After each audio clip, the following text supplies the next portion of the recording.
Akhirnya Rusia masuk juga tentaranya ke Ukraina Timur. Putin mau belah negara Ukraina secara bertahap. Amerika Biden hanya bisa berkoar-koar menghujat Putin. Komunikasi politik dan langkah negara Amerika sekarang adalah nol besar.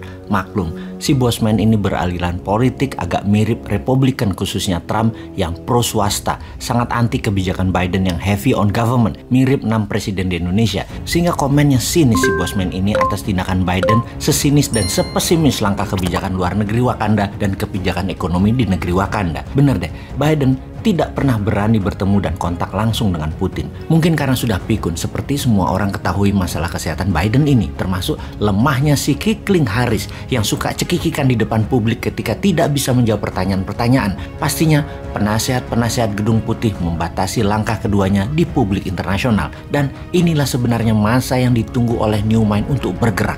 Di masa Biden untuk Indonesia berdaulat melawan IMF dan kaki tangan Amerika di dalam lembaga atau organisasi multilateral. Ya susah ya kalau yang dipikirkan pejabatnya hanya ekonomi elitis serta politik kekuasaan lingkar pribadi pejabat-pejabatnya. Lanjut deh urusi perut kalian itu.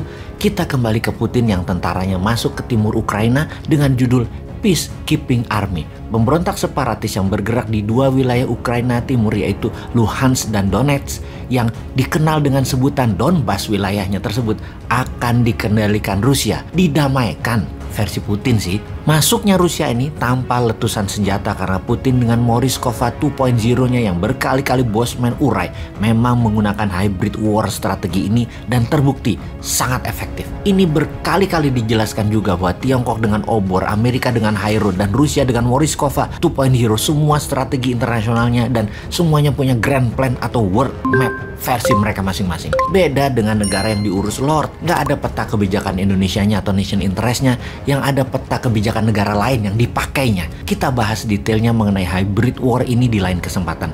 Memang susah kalau pejabat, nggak ada yang pernah ikut lemhanas secara benar untuk mengelola negara Wakanda ini. Yang ada di kantongnya aja yang dipikirin.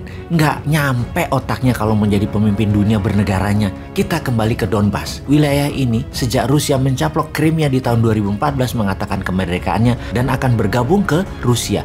Dan memang Rusia sejak 5 tahun sebelum 2014 sudah pasang banyak kaki di gerakan insurgensi separatis di banyak wilayah di perbatasan-perbatasan Rusia. Mereka terus bergerak mengganggu keamanan wilayah tersebut sehingga penduduk yang bukan berbahasa Rusia banyak yang pindah. Ketika di Donbas saat ini semuanya sudah berbahasa Rusia. Ada gerakan separatis menyerang wilayah tersebut yang tujuannya mengusir mereka yang tidak sefaham beberapa minggu yang lalu.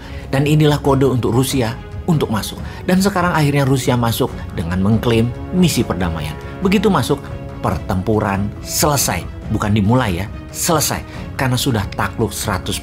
Donbas adalah wilayah penghasil batu bara dan memiliki banyak tambang batu bara serta Donbas merupakan daerah industri. Ada sekitar 3,5 jutaan penduduk di sana yang semuanya berbahasa Rusia. Intinya, dua wilayah Luhansk dan Donetsk ini sudah takluk dan dianeksasi oleh Rusia. Dunia mau apa? Amerika bisa apa? NATO bagaimana bergeraknya?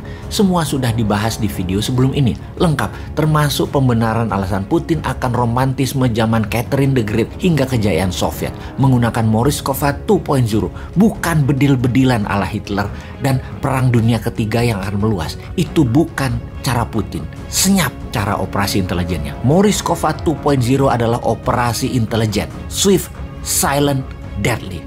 Kok sama dengan motonya Bosman ya?